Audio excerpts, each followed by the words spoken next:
Eu queria iniciar minha fala cumprimentando o colega Alexandre e todos os componentes da sua equipe e dizer o quanto que eu estou aprendendo aqui desde ontem. Eu acho que a gente começa a fazer relações com o que a gente pesquisa, com o que a gente trabalha e, mais que tudo, o que me deixou muito entusiasmado é ver como a FAO está mudando de patamar na análise urbana e na reflexão sobre projetos na grande escala. Né? Nós temos um desafio enorme, que é lidar com essa urbanização em nova escala, que eu acho que é um conceito importante da gente entender e destrinchar para poder trabalhar em São Paulo. Né? Como o Viegas lembrou, a região metropolitana, ela se relaciona intensamente com o território urbanizado de forma contínua, que é a macrometrópole paulista.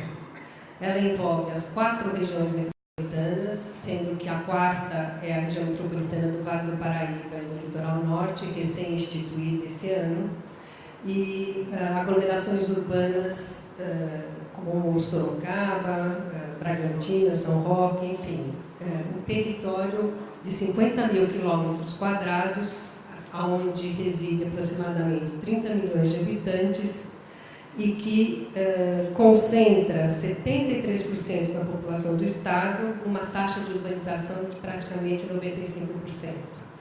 Esse dado é extremamente importante porque, além de concentrar a população praticamente em áreas urbanas, urbanizadas, não necessariamente cidade, mas em áreas urbanizadas, ela aponta para a necessidade de entendermos esse processo que está em curso, as dinâmicas urbanas, metropolitanas e macrometropolitanas que estão configurando esse território. E essa compreensão é fundamental para poder relativizar a importância de projetos como o Hidroanel no contexto que eu estou mencionando. Né? Ele é um projeto estruturador e estruturante. E ele é um projeto sistêmico, portanto, onde a noção de rede de cidades, o conceito de rede, está implicado na própria concepção do projeto, assim como outros projetos estruturantes e estruturadores, como o Ferroanel e o Rodoanel. Essas grandes infraestruturas urbanas estão desenhando o território e estão dando novas possibilidades e oportunidades de projeto, e os desafios são enormes. Essa macrometrópole, a importância dela está também em que, como já foi dito anteriormente, praticamente 30% do PIB nacional é gerado aqui dentro e 80% do PIB estadual é gerado na macrometrópole. Portanto, o seu funcionamento é importantíssimo para que essa máquina econômica funcione adequadamente, gerando as riquezas que se espera desse território para poder melhorar a condição de vida da população residente, praticamente 30 milhões de habitantes na macrometrópole, 20 e tanto na região metropolitana de São Paulo e 12 no município de São Paulo. São escalas desafiadoras, escalas novas, para a qual eu acho que nós ainda estamos tateando qual é a arquitetura desses espaços, qual é o projeto urbanístico dessa nova escala. E eu acho que o projeto do Hidroanel, ele tem a felicidade de conjugar essas duas dimensões, a do projeto urbanístico e do projeto arquitetônico. Né? Então, eu acho que vamos dizer, e isso é possível, veja, eu não vi o projeto inteiro em detalhes, porque a gente só teve acesso ontem à noite ao site, né? Mas, pelo que eu pude apreender ontem e pelo que eu pude apreender na exposição lá fora, as escalas de trabalho, elas estão relacionadas e sem um conhecimento, um reconhecimento das questões complexas que envolvem essa temática, o projeto não teria sido realizado. O projeto ele resultou de um reconhecimento desse território e de uma análise urbana consequente do funcionamento de todas as estruturas que fazem interface com o hidroanel. Então, a urbanização em nova escala, o processo de urbanização desse território é regido, por um lado, por uma extensa região urbanizada, onde o urbano não pressupõe necessariamente a existência de cidade, no sentido convencional do termo. Descontinuidade e fragmentação física são seus atributos. Por outro lado, a urbanização em nova escala pressupõe a existência da cidade metropolitana. Eu estou aqui colocando dois conceitos que ajudam a entender o processo de urbanização em curso, que pelo menos nos dão algumas pistas seguras para caminhar. E sem a elaboração de conceitos, a gente não faz projeto. Eu acho que todos nós aqui temos isso na nossa prática cotidiana. Então, por outro lado, a urbanização em nova escala pressupõe a existência da cidade metropolitana, um espaço urbanizado de forma contínua, no qual se organiza uma realidade econômica, social, cultural e funcional de ampla abrangência. Está intimamente associado às transformações que estão ocorrendo no interior da metrópole. Registra a crescente presença de atividades ligadas ao setor terciário e da economia. Com isso, eu não estou querendo dizer que o setor industrial não tem força. Sim, ele tem força, mas o setor terciário ganha força, terciário e de serviços. E a gente pode ver que na própria concepção do projeto do hidroanel, ele aborda de uma forma nova tanto a oferta de serviços como, por exemplo, toda a questão do lixo, a forma de organização da coleta do lixo, do seu tratamento, da sua organização interna na metrópole, parte de novas abordagens e da intenção de introduzir novas lógicas nesse sistema. Então, a principal característica dessa cidade metropolitana é a reorganização e a articulação da estrutura existente e de seu funcionamento interno. Aspectos, então, relevantes do processo de reorganização física e funcional da metrópole podem ser apontados. Algumas questões novas se somam a questões e processos que historicamente eles estão marcados na nossa estrutura urbana. A persistência do padrão periférico de expansão urbana, hoje mais caracterizado com o padrão predatório de expansão urbana ao afetar áreas ambientalmente protegidas, enfim, onde a grande característica era o atributo de ser popular, ilegal e precário.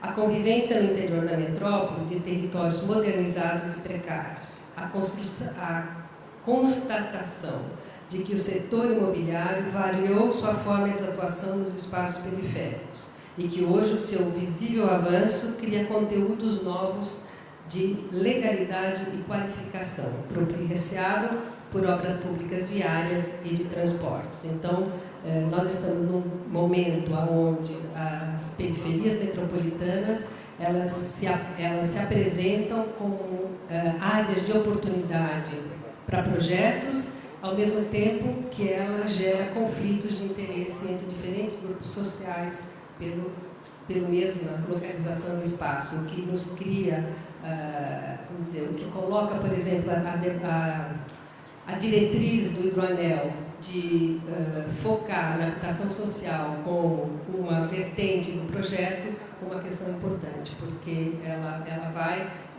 como se diz, circunscrever espaços no território para uso específico por diferentes grupos sociais. Bom, conjugado, então, ao avanço do mercado nas regiões periféricas e nesse complexo metropolitano expandido, observa-se a presença de novas tipologias residenciais voltadas para a classe média e média alta que já pontuam esse território periférico. E, finalmente, como uma espécie de resultante, consolida-se um novo padrão de urbanização no qual as novas escalas desempenham um papel central. A questão das novas escalas, ela está no centro da concepção do projeto do Rodoanel, né? Ele se viabiliza e ele se realiza a partir dessa concepção.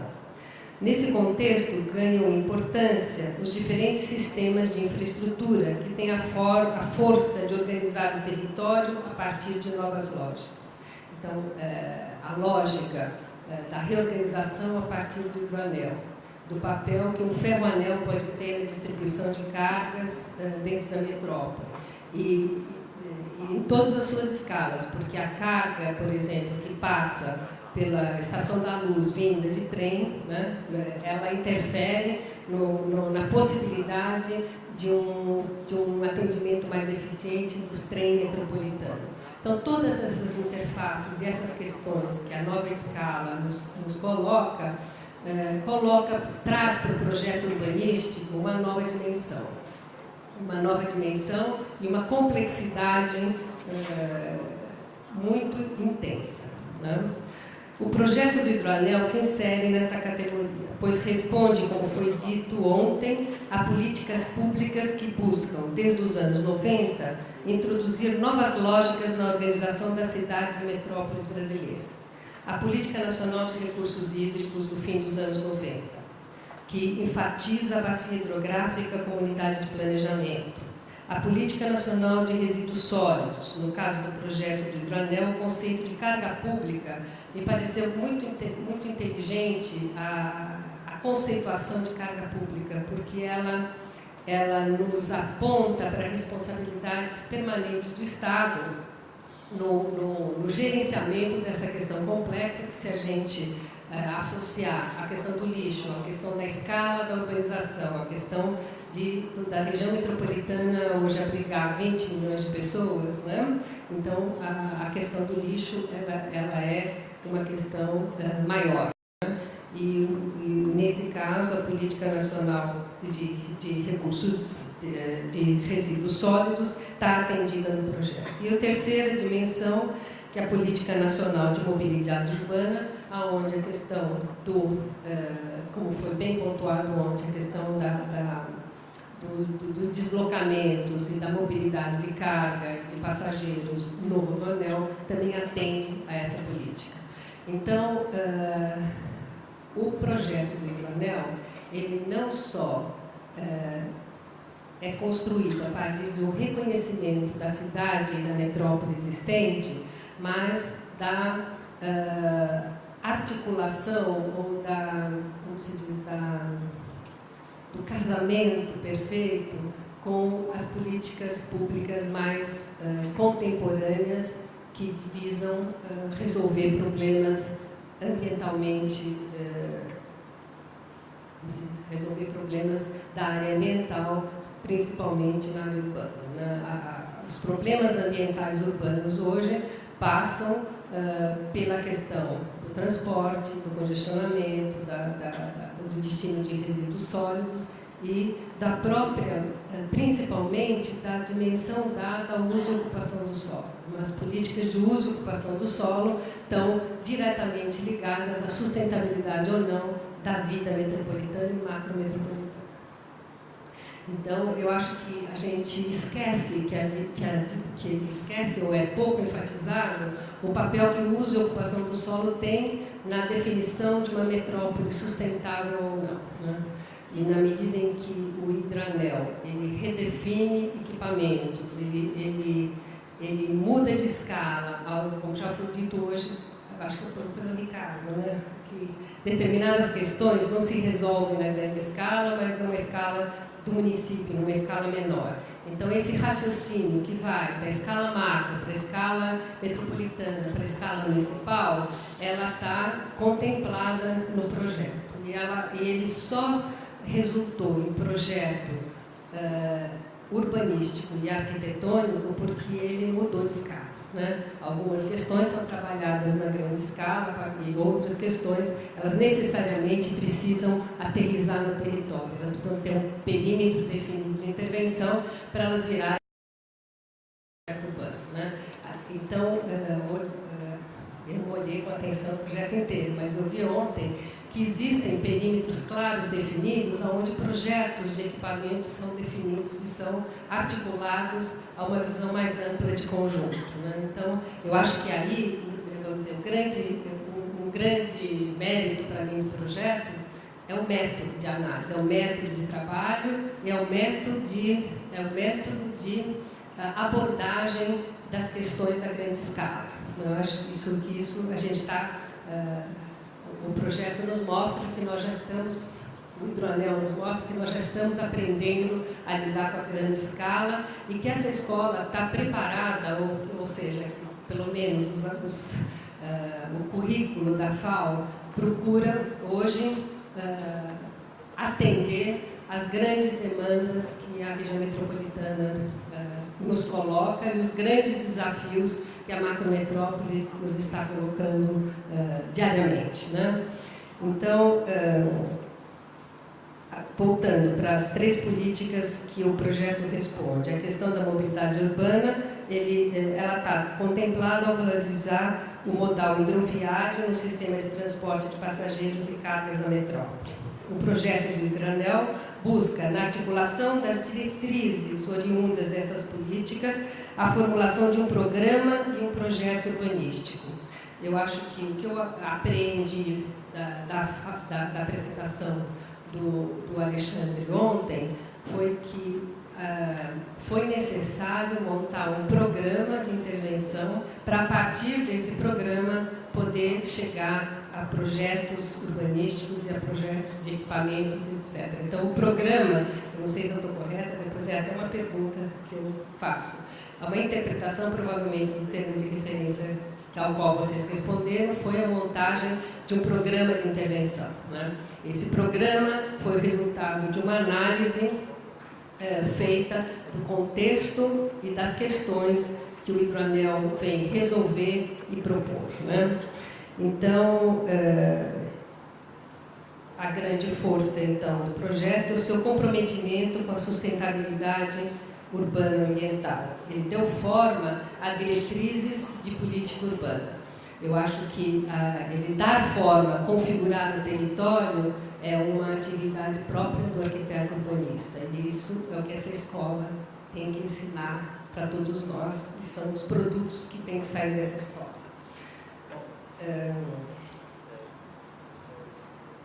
O Hidroanel é um sistema de infraestrutura com potencial de harmonização do território, integração de espaços para a ocupação humana a partir de um modelo de organização que possibilita a integração do espaço econômico e a consolidação de sistemas de cidades e áreas de mercado ao conectar de forma nova municípios metropolitanos. Vale lembrar que a macrometrópole é formada de praticamente 100 e tantos municípios, né, que, com diferentes interesses, diferentes dinâmicas, muitos deles multifuncionais e alguns simplesmente municípios dormitórios. Mais especificamente, a região metropolitana, com seus 39 municípios, ela se beneficiará no seu conjunto de uma estrutura do porte do Hidroanel. O percurso do Hidroanel busca introduzir novos atributos urbanos a diferentes trechos urbanos, entendidos aqui como espaços de intervenção urbanística e arquitetônica, delimitados a partir da análise urbana desse imenso território urbanizado. Esses trechos urbanos, no meu entendimento, são aqueles espaços onde o projeto arquitetônico encontra o projeto urbanístico, resolvendo, vamos dizer, programas novos ligados à funcionalidade do Hidroanel. Ele é, então, um projeto comprometido com a conectividade do território. O seu percurso define um espaço de oportunidades, contribuindo para reverter e reparar a desigualdade socioespacial, isso é um potencial que o projeto tem, ao qualificar o espaço urbano de distintos municípios, introduzindo inclusive novas funções e atividades. Municípios dormitório podem se transformar em municípios receptores de coleta seletiva de lixo ou, enfim, de outras funcionalidades que o próprio projeto do Hidroanel pode definir para esses municípios. As relações entre planejamento, projeto urbano e gestão adquirem um novo sentido na abordagem adotada. Trata-se de equacionar intervenções urbanas complexas, capazes de conjugar plano e projeto, diferentes instâncias de gestão e escalas de intervenção, e novas articulações institucionais. Olha, não é pouca coisa, essas relações que eu acabei de falar, que passam pela gestão territorial metropolitana e regional e pela consideração da dimensão urbana dos impactos ambientais. O desafio é o de articular o local a sistemas regionais, a criar novas paisagens metropolitanas e regionais a partir de uma urbanização organizada e programada. Trata-se de intervir na metrópole fragmentada e descontínua através de uma estratégia de planificação e projeto que identifique seus trechos homogêneos e suas potencialidades de transformação. Essa ação sobre tecidos vivos implica, por parte dos que estão envolvidos com o projeto, discernimento, compromisso com a vida social existente e criatividade. Eu acho que esses atributos o projeto do livro Anel nos legou. Eu queria agradecer mais uma vez o convite de estar aqui e de poder usufruir dos conhecimentos dessa equipe que eu parabenizo mais uma vez. Obrigada.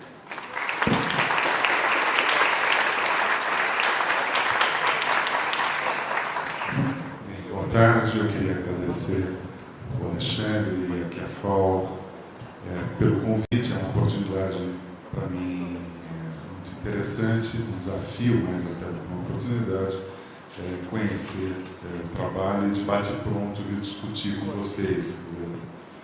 Mas tem uma certa responsabilidade da minha parte de aceitar esse convite, porque a maior parte daqui as pessoas já conheciam alguma coisa do projeto. Eu estou chegando agora, vi ontem, e não levei um susto porque eu acompanho já o trabalho do Alexandre, de estar aqui de um bom tempo.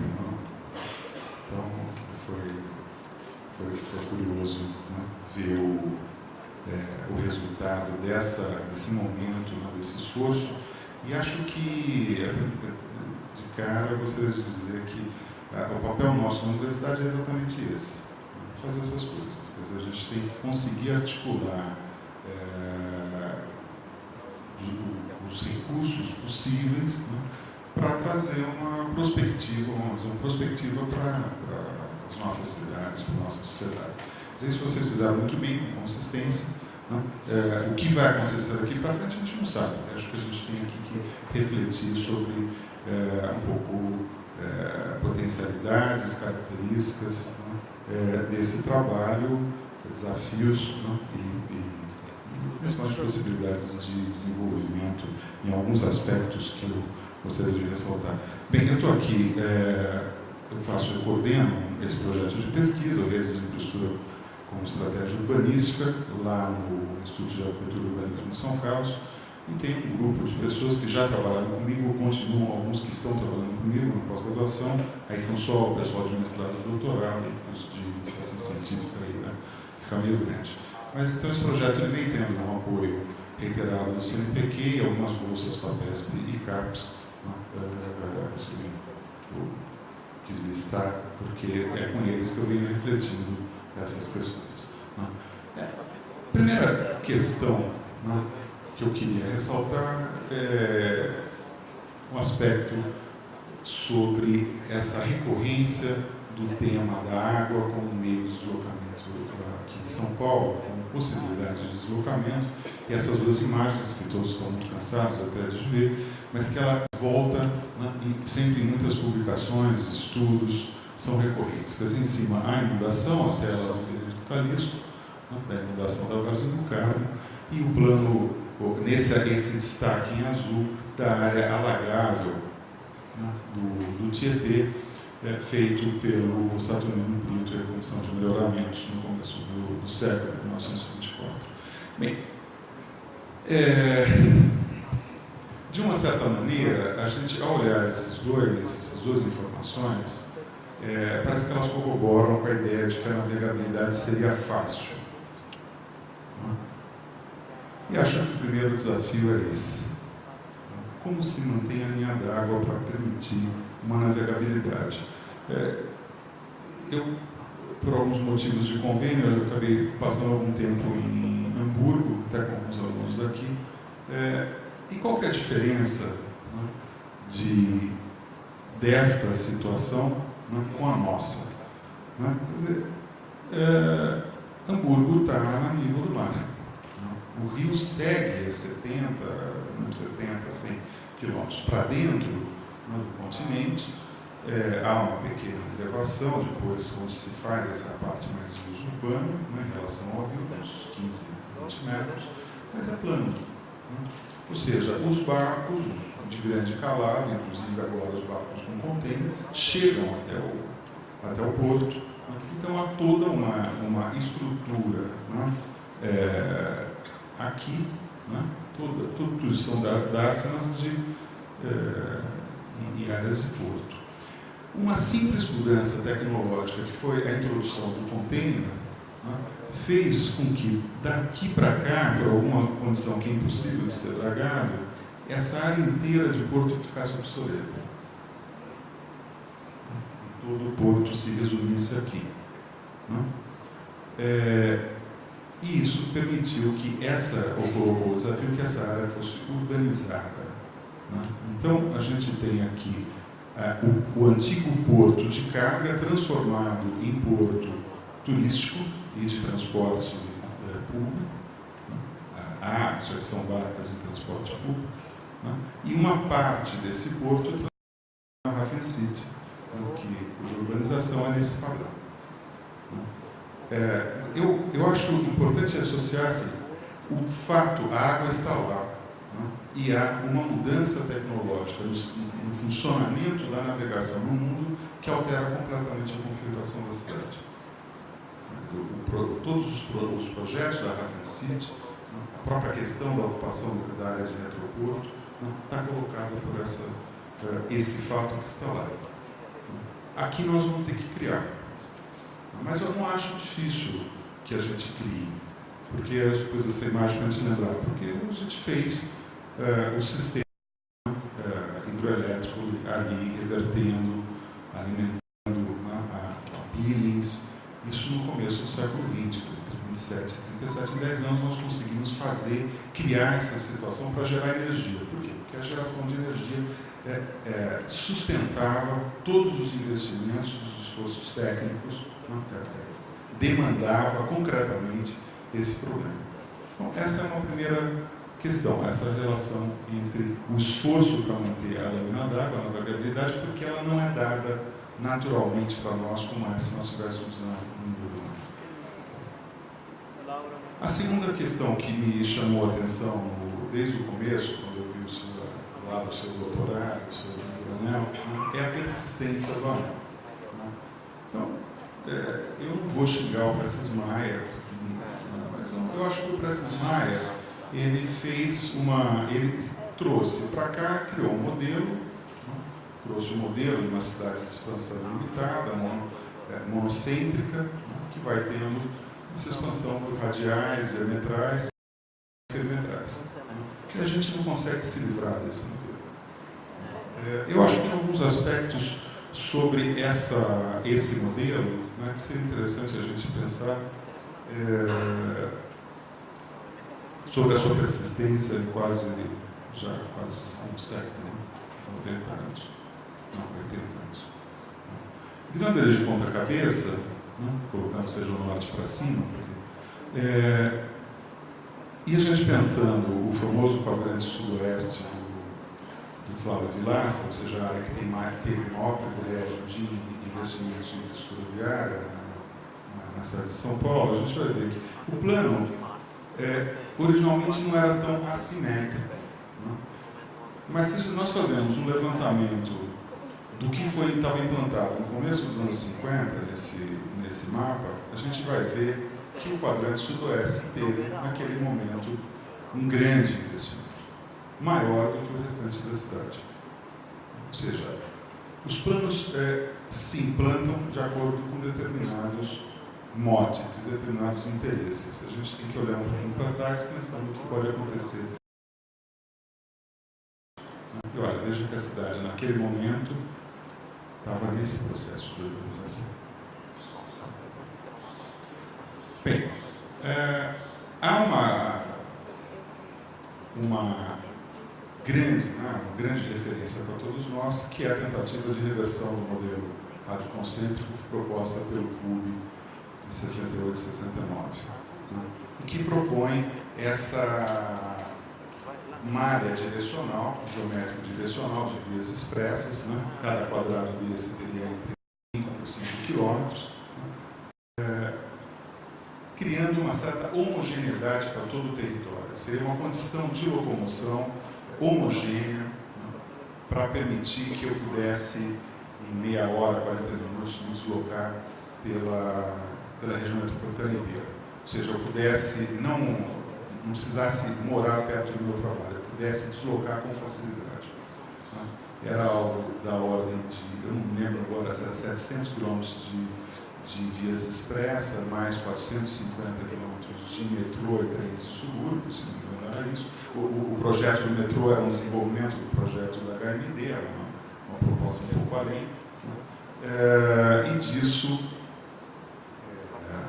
interligando, né, alguns subcentros, alguns que permitiriam uma descentralização pensada aí na região metropolitana, de atividades na região metropolitana. Vamos observar que nós atingimos a população limite que o PUB estabelecia, previa para a região metropolitana. Nós chegamos a 20 milhões de habitantes, o PUB colocava como limite entre 18 e 20 milhões de habitantes, e nós devemos ter hoje um terço, um quarto, o Renato que deve ter os números mais na cabeça, do que foi previsto de infraestrutura de mobilidade. Então, não é à toa que não funciona, quer dizer, que funciona mal, nós estamos sempre beirando o colapso, não, porque nós atingimos o tamanho previsto e não conseguimos atingir a infraestrutura necessária, não.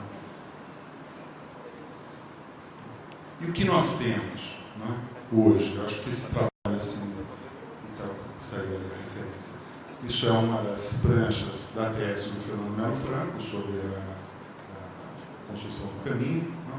E o que nós temos? Não? Nós temos, eu acho muito interessante essa questão, essa maneira como ele sobrepõe o sistema viário estrutural desse desenho com a topografia da região metropolitana, não? Porque aqui fica explícito tudo aquilo que a gente fala, não? Que vários de nós aqui já descobrimos e falamos, que o nosso sistema viário não é nem radioconcêntrico, nem uma área direcional. Ele simplesmente segue a estrutura dos fundos de vale e das planícies, né? Estabelecendo uma relação na qual, entre mobilidade urbana e recursos hídricos, que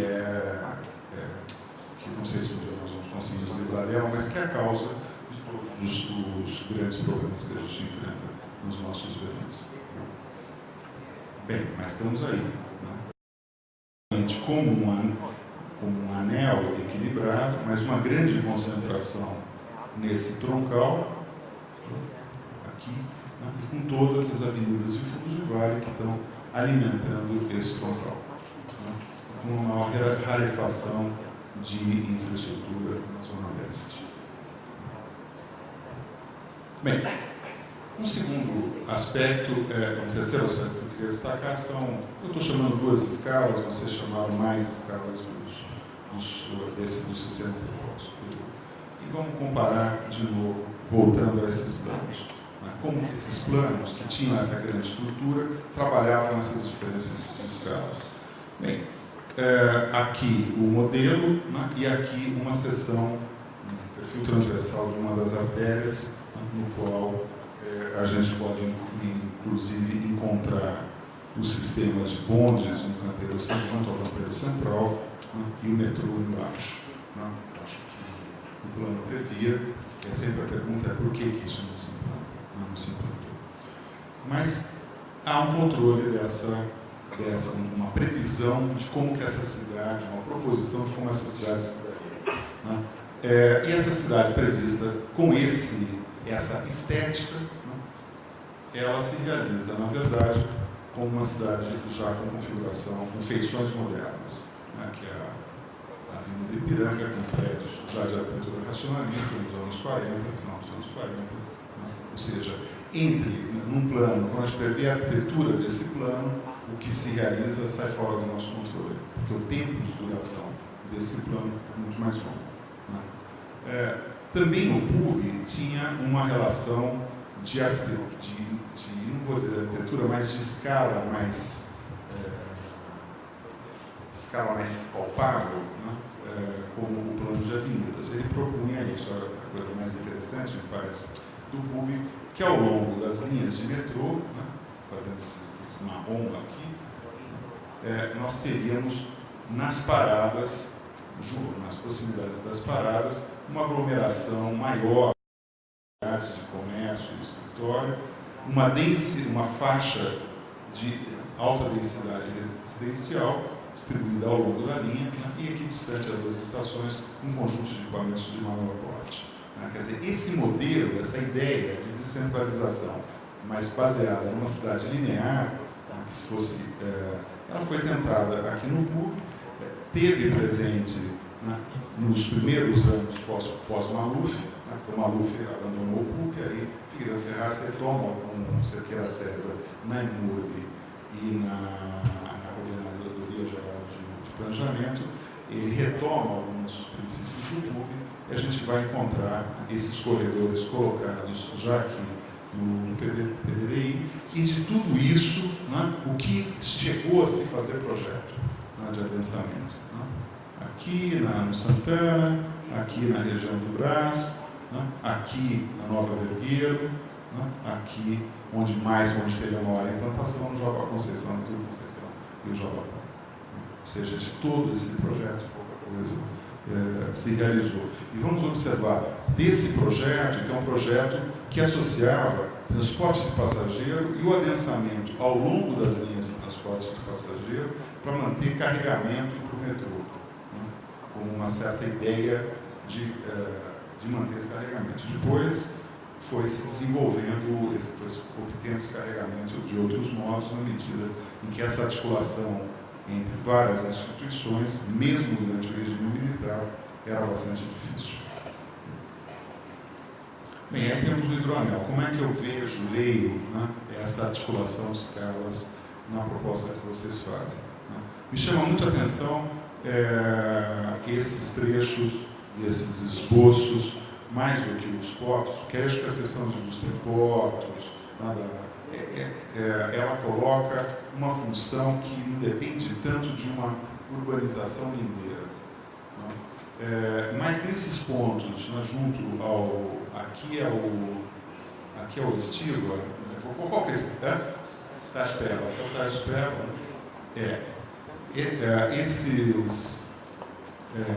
Essas regiões de reurbanização com esse corte, né, onde aqui a gente está pensando numa cidade.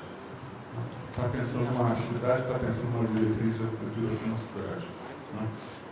Eu acho que esses trechos, né, são os mais difíceis de serem concebidos e desenvolvidos como projeto. Eles são os que estão mais indeterminados, porque ao longo do lado da calha da Marginal, os espaços são muito restritos, são muito limitados. Aqui a gente pode fazer muita coisa. E são áreas de grande nutrividade. Há essa região desses mananciais, dessas nascentes, que depois eu quero falar alguma coisa especial sobre isso. Lembro aqui, em homenagem aos meus, ao Fernando, que teve na Hamburgo, que está naquela equipe, né, o projeto que a gente fez no workshop lá, na região de Hamburgo, também dessa cidade ao longo da área do Retroporto, na ilha de Williamsburg, com os prédios propostos sobre o dique, avançando para a área inundável, né, do Rio. Quer dizer, só brasileiros é capaz de pensar isso, porque a gente, de fato, lá era muito difícil para eles entenderem essa articulação que a gente fazia entre arquitetura e planejamento e projeto urbano, porque para eles são três carreiras diferentes. Para nós é uma só, e a gente tem, de fato, não é só que é uma só porque é confortável, porque de fato a gente tem uma cultura arquitetônica que transita entre essas várias escalas, assim, mesmo que os profissionais depois vão se especializando em outra escala. Né? Tem essa imagem, né, que é essa imagem que persegue o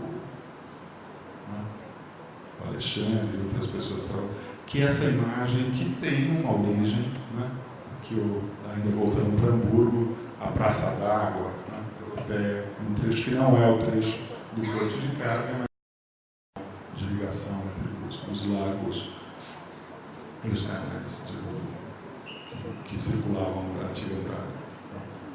Mas é essa a referência. Né? E alguém, eu não sei se você autorizou isso, mas alguém fez isso e botou na internet. Eu não sei como foi, mas eu encontrei, eu achei impressionante. Né? E citou a arte desse Joca. Eu achei muito legal, eu mostro sempre para os meus alunos essa coisa. Né? Mas talvez a gente seja um pouco diferente, talvez essa microescala, né, da relação da água com a cidade, né, esteja mais para esse tipo de problema, né, que é o problema que a MPB enfrenta no projeto ali do Córrego Antonico em Paraisópolis, onde todo o conjunto do dispositivo técnico, né, para suportar as vazões de cheia, eles estão subterrâneos e eles vão para permitir essa linha d'água, né, de água limpa, correndo aí para as crianças poderem brincar na frente das casas da favela urbanizada. Eu acho que a gente tem, entre essa imagem europeia e essa imagem, a gente tem um bom problema pela frente. Bem, mas na verdade, né, o que nós temos de realidade no nosso dia a dia, de presença das infraestruturas de macrodrenagem nas nossas cidades, é de um impacto bastante pesado.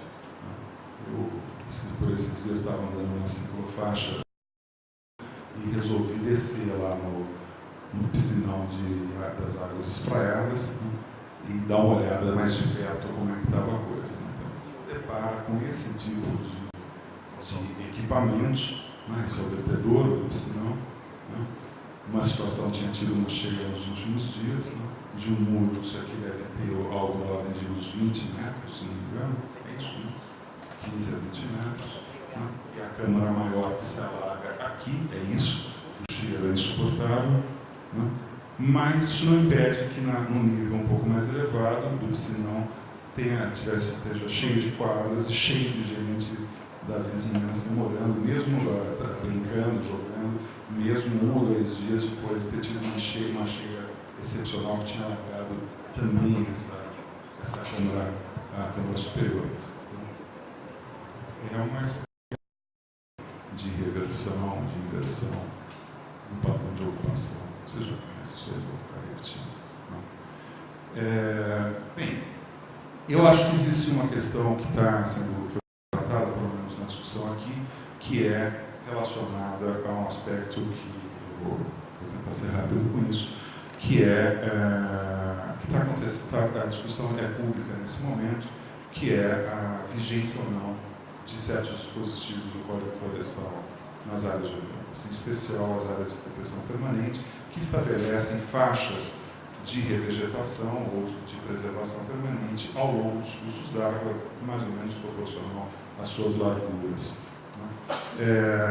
Esse problema, eu acho que é um problema crucial para nós, né, porque ele é graças a esse dispositivo das áreas de proteção permanente em área urbana que a gente tem alguma expectativa futura de, se não continuidade da degradação desses recursos hídricos, pelo menos parar de degradar outros e, quem sabe, no futuro, de médio ou longo prazo, conseguir reverter algumas degradações realizadas.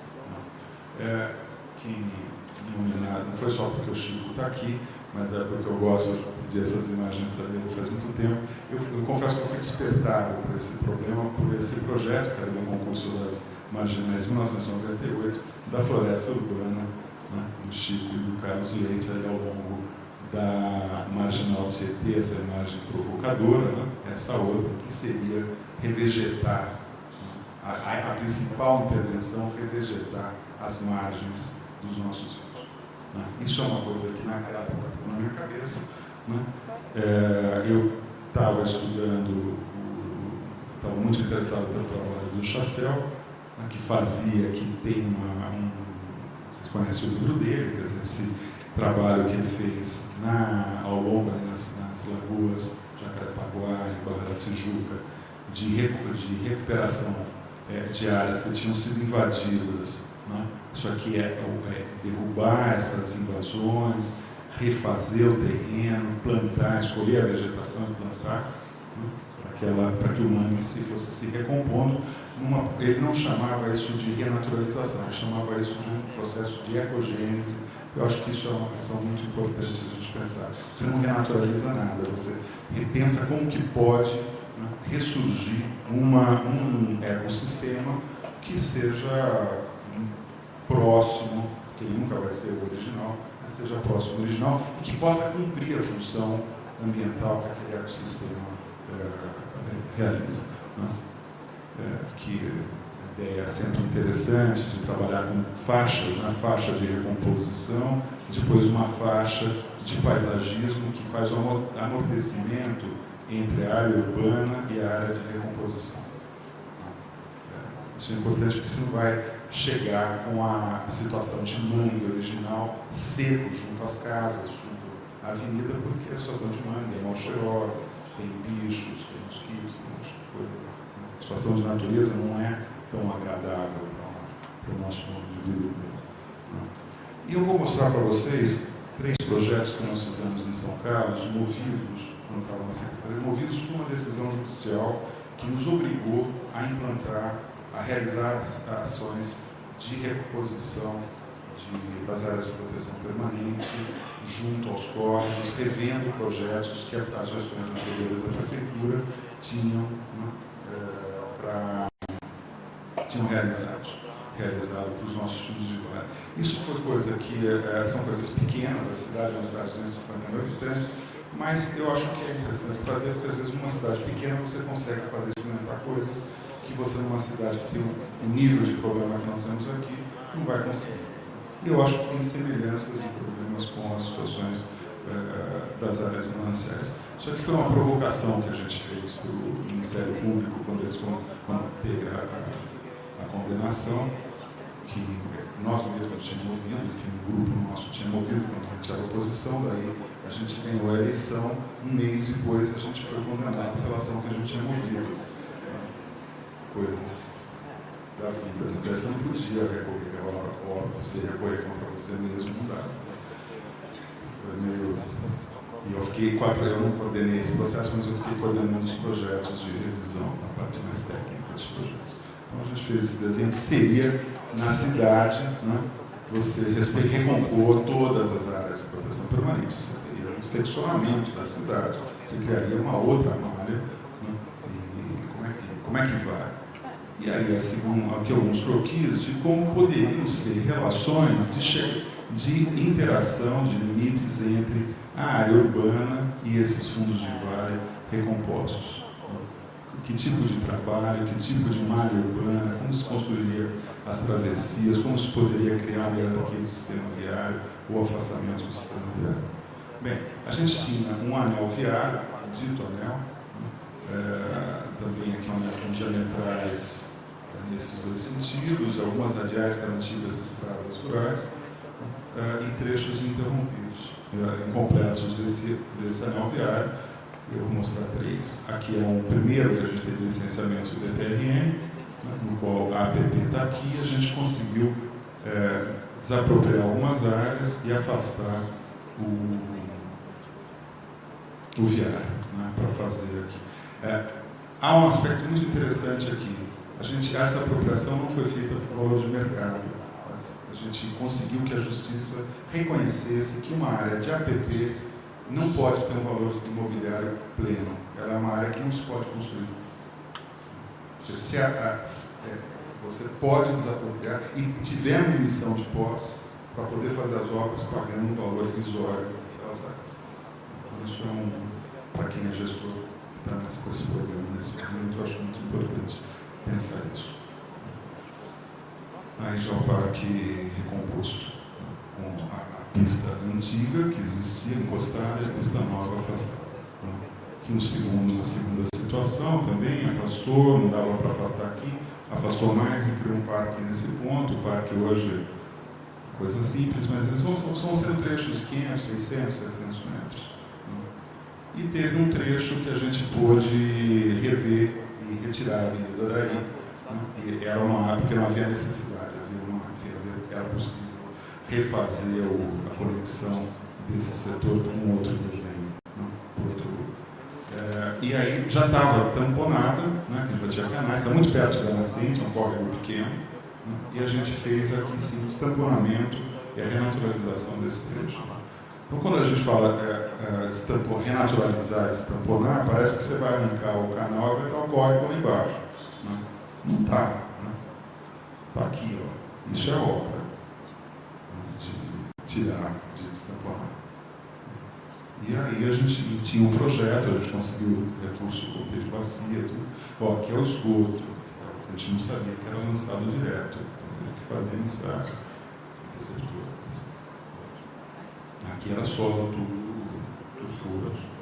E a gente fez um projeto com esse sistema desenvolvido pelo pessoal alguns ex-alunos e o pessoal da engenharia, que você envelopa o solo, né? Troca solo, envelopa o solo com geotesso, faz um colchão granite aqui embaixo, faz uma paliçada de madeira não tratada, né? Depois vem com endurecimento duro em cima. Isso aqui durante a construção, isso aqui faz 15 dias que eu fui com a gente teve aqui, quis fazer um programa lá sobre isso. Quer dizer, está em 6 anos de obra, isso está estabilizado e super bacana. Né? E eu acho que isso é uma perspectiva, né, de como tratar essa combinação entre essa infraestrutura pesada e pensar alternativas. Né? Porque a gente tem um lobby. Eu não vou dizer só que é um lobby de interesse econômico, de manter a canalização de concreto. É uma certa comunidade. Toda a cadeia produtiva de fazer infraestrutura em concreto armado, ela está estabelecida. Você chama um engenheiro para fazer o projeto para você, e ele sabe fazer daquele jeito, ele não vai fazer de outro. Né? É muito difícil você conseguir reverter essa cultura, né, de infraestrutura pesada e entrar com princípios do que por aí afora vem sendo chamado de infraestrutura verde, e que eu acho que tem ganhos muito grandes, porque isso aqui vai voltando ao sistema, vem os animais, isso aqui está infiltrando, está realimentando o lençol freático, ou seja, o rio volta a cumprir sua função ambiental, né, que acho que é a questão principal. Bem, era isso que eu queria trazer para vocês, espero que seja um subsídio para vocês.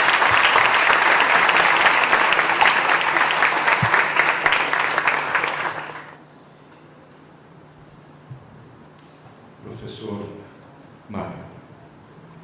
Só queria, tendo em vista a última apresentação do Renato, interessante mencionar, não que fala muito sobre o plano da cidade de São Paulo, de drenagem urbana, mas nós, a Secretaria Municipal de Desenvolvimento Urbano, a SMDU, está, nos próximos dias, licitando o estudo de 6 bacias hidrográficas aqui do município de São Paulo, em que o termo de referência desses projetos segue muito de perto toda essa filosofia de projeto que você apresentou. Isso é bastante importante. E, atualmente, esse termo de referência está em consulta pública. Então, todos vocês podem entrar na internet, no site da Secretaria Municipal de Desenvolvimento Urbano, da Prefeitura de São Paulo, e vocês vão ter acesso ao termo de referência, a todos os detalhes desses projetos que serão, provavelmente, em final de meados de abril, será licitado. Mas é interessante vocês se informarem sobre esses projetos, sobre esses termos de referência, e podem comentar, vocês podem fazer sugestão para esses termos de referência. Tá? Obrigado.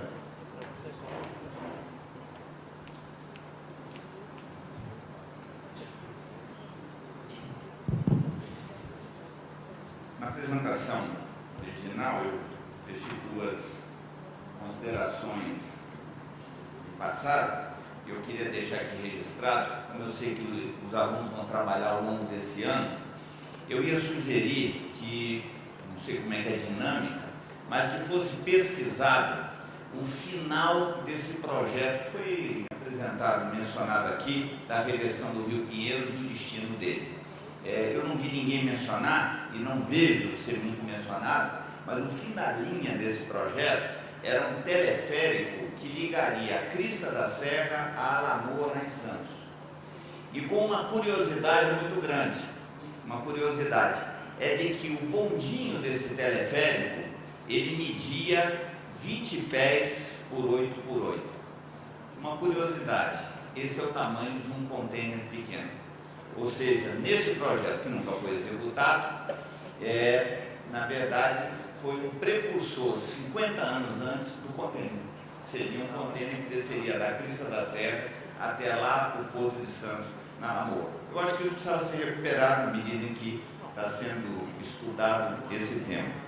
Uma outra sugestão que eu deixaria é em relação a Rio+20. Eu acho que, inclusive por tudo que foi falado aqui, eu não sei também como é que é a dinâmica aqui, eu acho que esse é um projeto elegível nessas discussões. Quando ele é cotejado com o tema da política de mudanças climáticas, Nabil falou também da política de resíduos sólidos, eu acho que ele tem todos os ingredientes para poder dar um tratamento e entrar nessa discussão. Principalmente porque a pauta parece estar fraquinha, tá certo? Então acho que tem uma grande chance. E a minha experiência nesse negócio é que esse projeto tem uma dimensão e causa surpresas em vários foros. Eu tive a oportunidade de apresentar em vários foros internacionais, no Banco Mundial, eventos da UNCTAD, de eventos extremos, de mudanças climáticas, e é sempre muito bem recebido. Bom, esses eram os dois pontos que eu tinha deixado para trás, mas eu queria levantar uma questão para discussão, em que ao longo da apresentação eu comecei dizendo da minha grande alegria, porque eu acho que o projeto ele rompeu a barreira da gravidade. Mas ao longo das apresentações eu fui me inquietando e eu queria levantar algumas questões, e acho que o Nabil, pena que ele se retirou, ele levantou um tema que eu queria trazer aqui agora. No início, eu comecei dizendo que num dado momento nós achamos que o projeto ele estava ficando muito transporteiro e que ele era pobre do ponto de vista urbanístico. Eu agora passei a temer o contrário, de que o projeto ele vire um projeto meramente de intervenção urbanística, o que eu acho que pode ser um grande risco para o sucesso dele.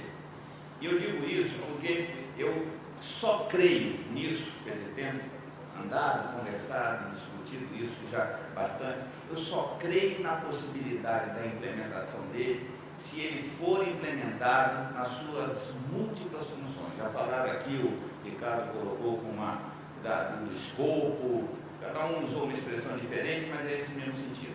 Eu acho que qualquer esforço para parcializar esse projeto é levá-lo ao fracasso. Eu só acredito na possibilidade se ele for a cada momento construído como sendo de uso múltiplo das águas, de multifuncionalidade, interação federativa, articulação macrometropolitana. Ele precisa ser integrado, integrante, estruturante sobre todas as óticas, tá certo? Então, eu fiquei muito preocupado com isso e eu acredito que, inclusive, ele tem diversas dialéticas pontuais. Uma pergunta que eu sempre respondia para a imprensa: como é que vai navegar com o rio sujo? Eu sempre respondi o seguinte: o rio ficará limpo mais rápido se tiver navegação. A relação é inversa, ou seja, hoje ninguém olha para o rio, na prática é isso, nós passamos no nome do rio. Na hora que eu tiver barcos navegando, claro que passageiros seria difícil, mas a carga é perfeitamente possível, tanto é que já acontece. Eu acho que se nós tivermos navegação de carga, isso é um impulso melhor para que o rio se limpe mais rapidamente. As forças interagem no sentido de que isso caminha. A outra coisa importante é o seguinte: nós falamos muito pouco sobre cifrão aqui. Esse é outro problema. Está arriscado nós ficarmos com uma bela ideia, tá certo? Com muitas apresentações de PowerPoint e com a brocha na mão, sem que ele aconteça. Eu não acredito na possibilidade desse projeto se ele não resolver equações econômicas. É a mesma discussão dos parques lineares. Ou seja, construir um parque linear é até fácil, é só pegar dinheiro do Banco Mundial, não sei o quê, o FNDES tal e faz. Manter o parque linear não é fácil, é caro. Ou bem se injeta atividade econômica nisso, ou se tem interesse econômico legítimo, eu sei que alguns arrepiam com isso, ou o projeto não irá à frente. Ele precisa dar resposta a questões concretas, ele precisa ter cenourinhas para que ele venha a acontecer. Eu acho que a primeira cenourinha está no reservatório da Penha, que eu até chamei aqui do piscinão da Penha. Ou seja, ou bem nós conseguimos vender esse projeto para os políticos, para os empresários, para a sociedade, para os prefeitos, com pequenos ganhos. Eles talvez não vejam o conjunto da obra, e talvez nem seja obrigação ver. Mas é preciso ser pensado no todo, mas é preciso ser implementado nas partes. Eu tenho certeza que o reservatório da Penha, por si só, já é um mega empreendimento, com condições habitacionais, lazer, indústrias limpas, ou seja, há condições de que ele jogue aí para frente, que ele seja implementado. E há equações econômicas, até mesmo a dragagem, porque 80% do material a ser tirado do reservatório da Penha é material limpo, que pode ser vendido. Inclusive, um dos concessionários que apresentou proposta na Ayrton Senna considerou isso na equação econômica. Então, a equação econômica, ou seja, se a gente estressar muito o projeto só desse ponto de vista do desenho e tudo, talvez tocá-lo para frente. E o tempo, alguém já disse aqui, ele urge. Há decisões sendo tomadas. Nós somos arriscados a abrir o jornal amanhã e tomarmos conhecimento de que está sendo feita uma PPP para fazer um grande duto para jogar água do Tietê na Bíblia, por exemplo. Isso que eu estou falando não é um delírio, é uma coisa concreta que pode acontecer. Então, acho que o Nabil, de novo, foi muito feliz quando ele disse que é preciso que o projeto seja concebido no seu todo, até para balizar, seja investimento privado ou público. E eu encerro com uma historinha rápida. Em 2009, mercanteando essa ideia, eu tive contato com um secretário do município de São Paulo, que na época estava com um problema seríssimo, o problema do entulho. O entulho saiu de moda, né? Mas, enfim, ele falava o entulho. E ele discutia o ecoponto da Zona Leste. E aí eu pedi, onde é que está o ecoponto da Zona Leste? Ele abriu a planta e me mostrou, e eu olhei e ficava a 5, 6 quilômetros do rio Tietê. Falei, bom, tomar essa decisão significa que nós estamos condenando esse ecoponto a receber e expedir material por via rodoviária. Então, se eu tivesse, naquele momento, o projeto do Hidroanel, essa decisão do ecoponto da Zona Leste poderia, é uma hipótese, ser colocado na margem do rio, mesmo que daqui a 2 anos, 5 anos. Então, a existência desse projeto estruturante, ele ajudará o poder público, não garantirá, mas ajudará o poder público a tomar decisões e a iniciativa privada a colocar. Alguém disse, e eu concordo muito, que é muito mais difícil, hoje em dia, essas horizontalidades interfuncionais, principalmente dentro dos governos, do que às vezes até vertical. Vocês não queiram saber, tem muita gente aqui de administração pública, a dificuldade como cada área olha para o seu inimigo, tá certo? A turma da água, do esgoto, a turma do saneamento, da energia, do transporte, e cada um, premido pela marketagem política, tá certo? Acaba tendo que dar resultado imediato. Então, ninguém quer negociar com ninguém, todo mundo quer surpreender todo mundo para dar notícia em primeira mão. E aí a gente vai fazendo projetos parciais. Esses são hoje, eu acho, os desafios do projeto. Ou seja, é ver essas dialéticas funcionais, é ver essa integração inter das áreas, e o terceiro é essa coisa da equação econômica. Obrigado.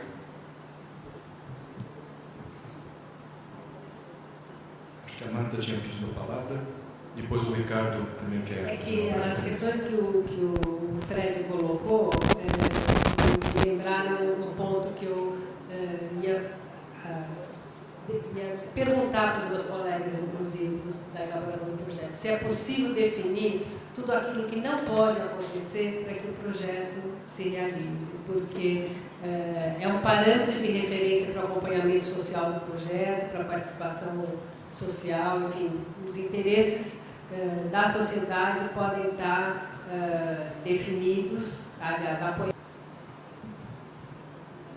Vou passar a palavra para o Ricardo, para falar isso, talvez responder um pouquinho a Marta.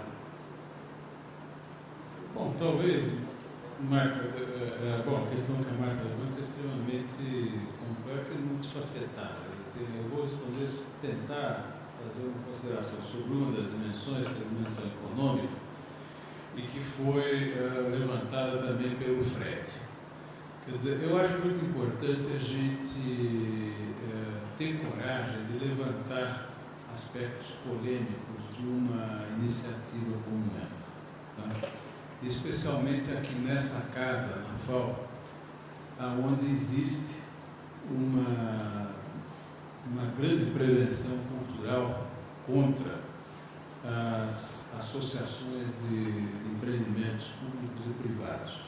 Isso vem um pouco até da nossa tradição da arquitetura moderna, que se baseou muito em um pacto social baseado numa intervenção proativa do Estado na criação das condições básicas de vivência na cidade, né? Então, eu acho que mais do que a maior parte das unidades da USP, a FAO tem uma prevenção muito grande a respeito do envolvimento privado em ações dessa natureza. E exatamente eu queria levantar um pouco uma questão na esteira do que o Fred considerou sobre financiamento e do que a Marta considerou sobre as condições de viabilidade de uma iniciativa como essa, no sentido de que, se nós nos fiarmos única e exclusivamente na capacidade de investimento do fundo público, esse projeto não vai sair do lugar. Tá? Nós temos que reconhecer isso, porque cada vez mais o Tesouro, seja o Tesouro do Estado, o Orçamento da União, são comprometidos com a gestão do dia a dia da sociedade. Quer dizer, se você considerar os serviços que são de responsabilidade direta do poder público, como a segurança pública, a saúde básica, a educação básica, isso já consome a capacidade toda de gasto do orçamento direto. Tá? Então, você tem que ter formas de gerar receita numa perspectiva como essa.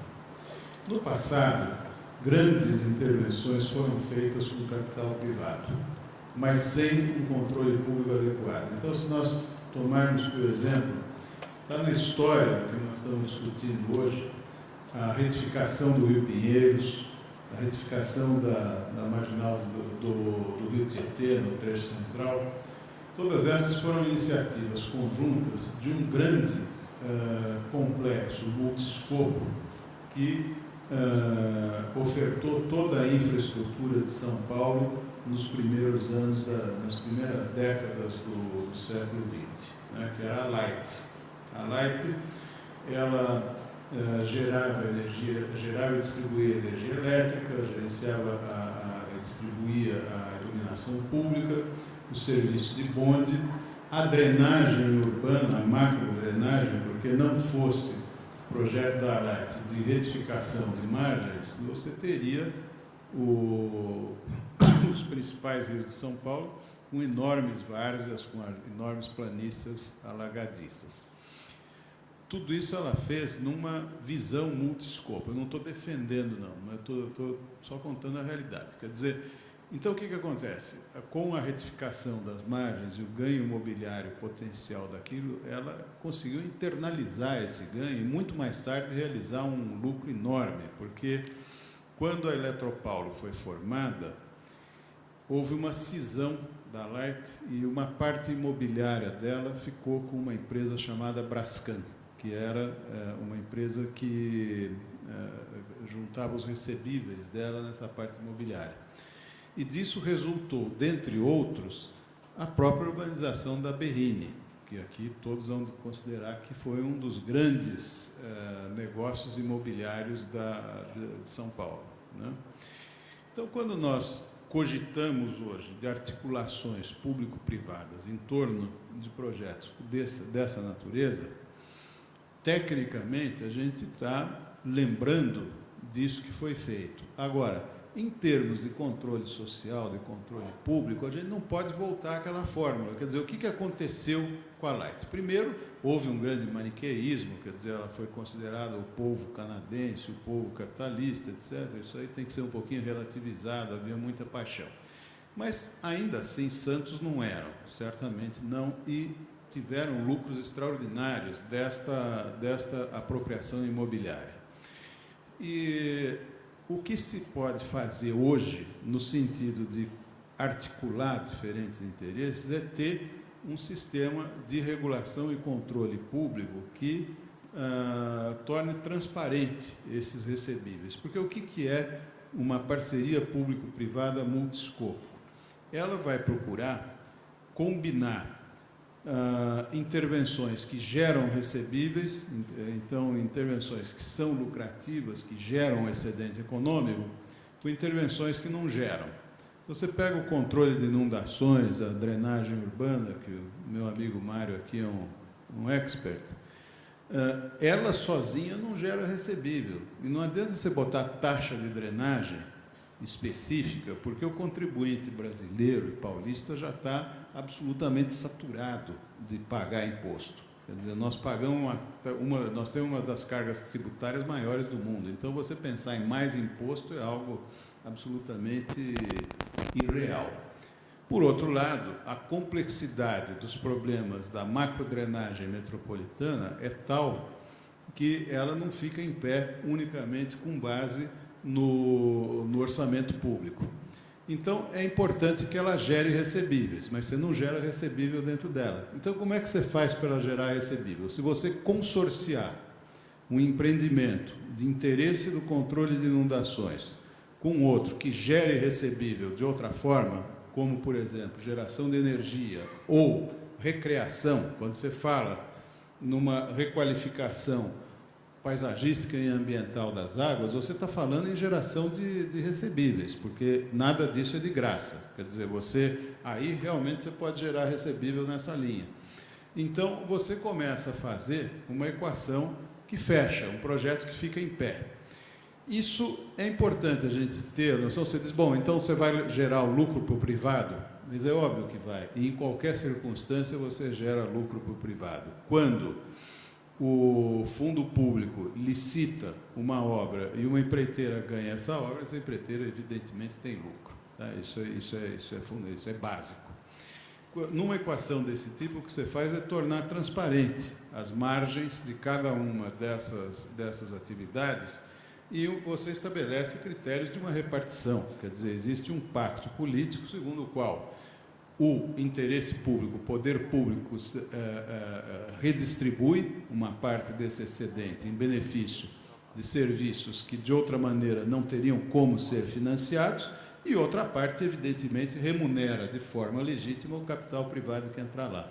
Não há como escapar disso. Hoje, quando uma empresa puramente estatal pega um empréstimo para fazer uma obra, ela pega empréstimo no mercado e ela vai pagar juro para a banca privada. Então, é absolutamente indiferente, do ponto de vista de manutenção das finanças públicas isoladas do circuito privado, uma ou outra fórmula, porque ambas as fórmulas envolvem uma linha de financiamento no circuito privado. Isso é inevitável, né? Então, o importante é que isso seja transparente e que exista, de fato, uma apropriação bem administrada da geração de bem público nisso. Então, é nesse sentido que eu acho que a sustentabilidade de um projeto como esse se dá, do ponto de vista econômico, em cima de perspectivas de combinação com outros usos dessa grande infraestrutura que são geradores de recebíveis. E esses são vários. Essa lista que a gente está discutindo, que está nos termos de referência e tudo isso. Porque, de outra forma, a gente não caminha. E eu acho que essa é a fórmula hoje de planejamento viável, né?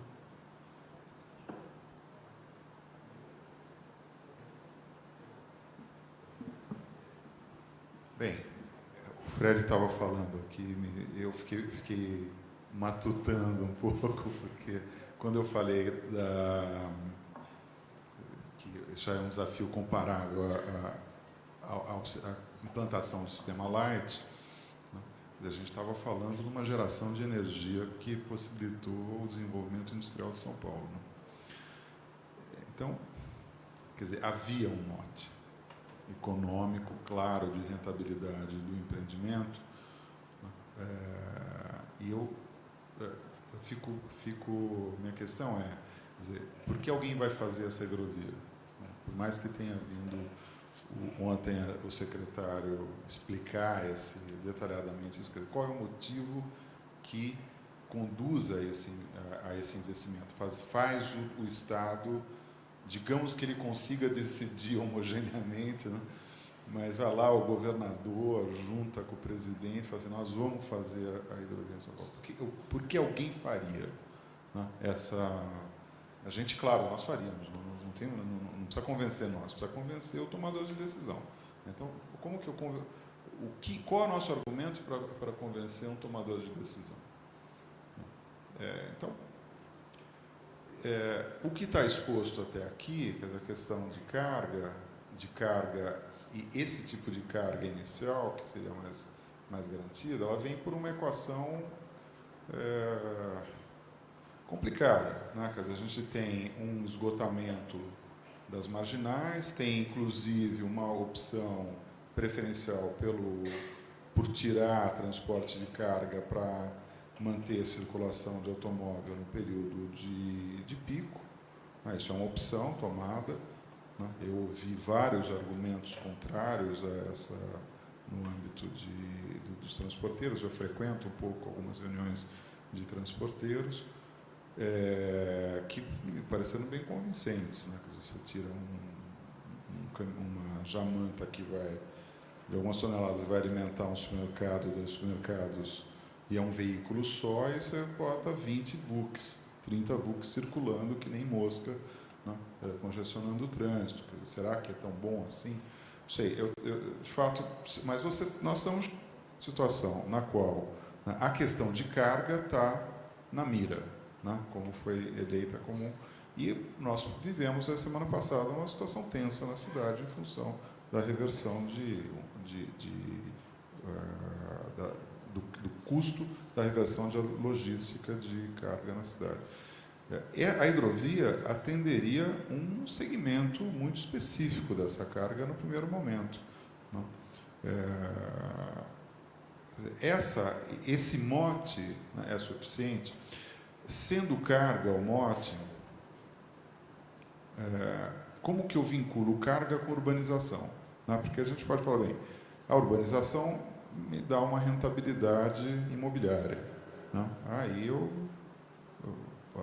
entrou o mercado imobiliário, se o mercado imobiliário comprar a ideia, né, é uma potência, né? Entra com tudo, faz muitas coisas, né? Mas como que eu associo essa urbanização com interesse para o mercado imobiliário a um sistema de transporte que não é metrô, né? Não é VLT, não é transporte, é barco, né? Barco vai devagar, né? Mais veloz do que o trânsito atualmente vai, mas menos do que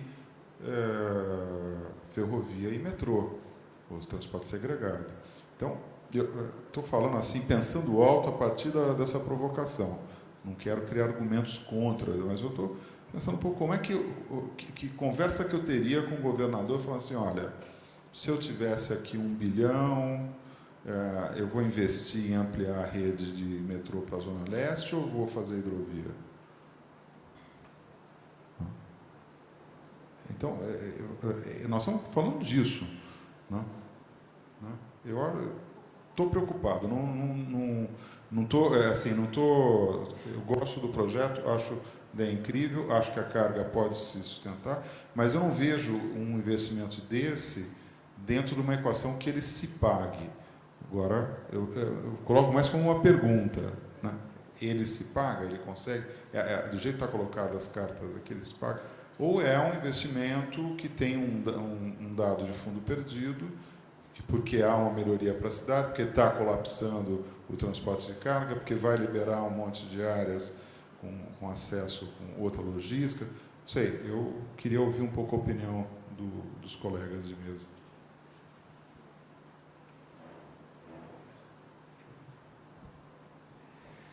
Bom, de certa forma, o que eu vou colocar, eu apresentei na minha fala, mas eu acho que sempre a gente fica um pouco preocupado se foi suficientemente contundente e sintético.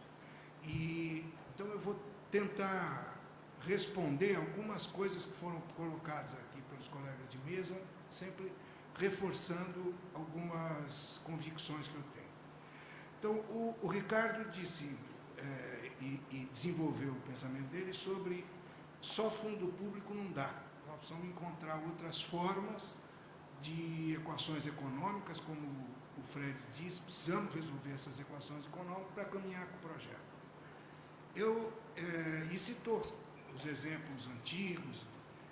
Eu diria o seguinte, não faz muito tempo que nós temos instrumentos para pelo menos pensar nisso. Antes de existir o Estatuto da Cidade, o Estado não tinha nenhum mecanismo capaz de se apropriar da valorização imobiliária. Se tentou várias fórmulas jurídicas e nenhuma delas avançou muito. E hoje nós temos não só os instrumentos para poder se apropriar da valorização imobiliária quando o Estado faz um investimento, como até instrumentos para se organizar, para que a sociedade, para que o Estado possa se organizar quando enfrenta projetos complexos como essa natureza, como este que nós estamos vendo, que é o caso, por exemplo, dos consórcios públicos, que também é uma novidade.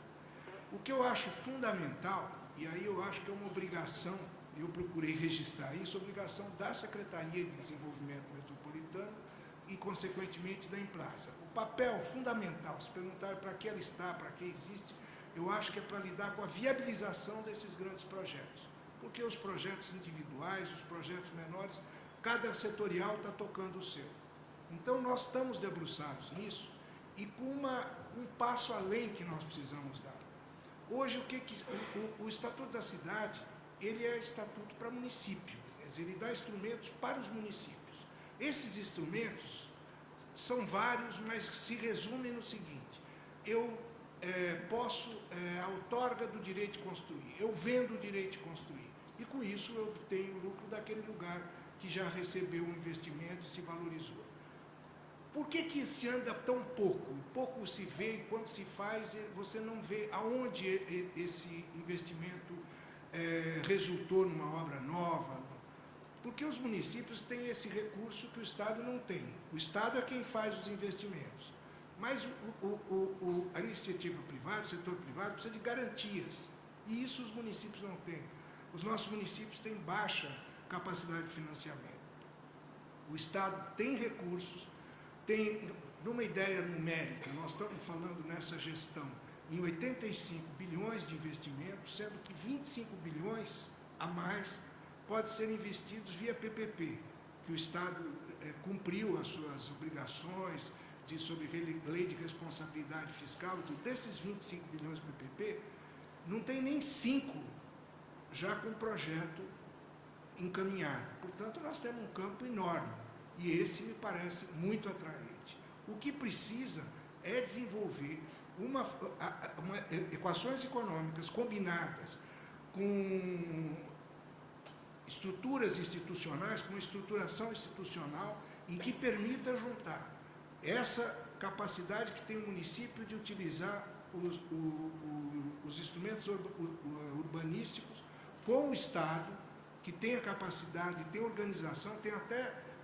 até uma companhia que cuida desses ativos para PPP, Então, o Estado daria as garantias, o município se associa, alavancando os recursos, e nós vamos ter, portanto, a possibilidade de atrair o capital privado necessário, como disse o Ricardo, mas mais que isso, eu acho que o Estado hoje, lato sensu, não tem nem capacidade de gestão para sozinho fazer isso. Se eu associar PPPs num processo desse, eu amplio a capacidade de gestão do Estado.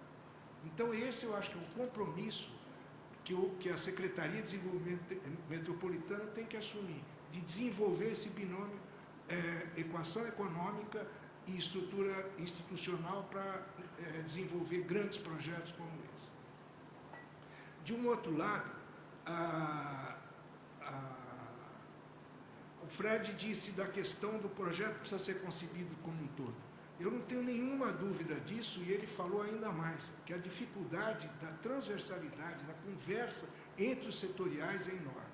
Então, é um outro compromisso que eu estou trazendo, e já trouxe, estou reafirmando, da Secretaria de Desenvolvimento Metropolitano, de levar esse projeto para um comitê da Câmara de Desenvolvimento Metropolitano já instituída. Essa Câmara tem os representantes de todos os secretários de todas as setoriais envolvidas com esse tema. O coordenador é o governador.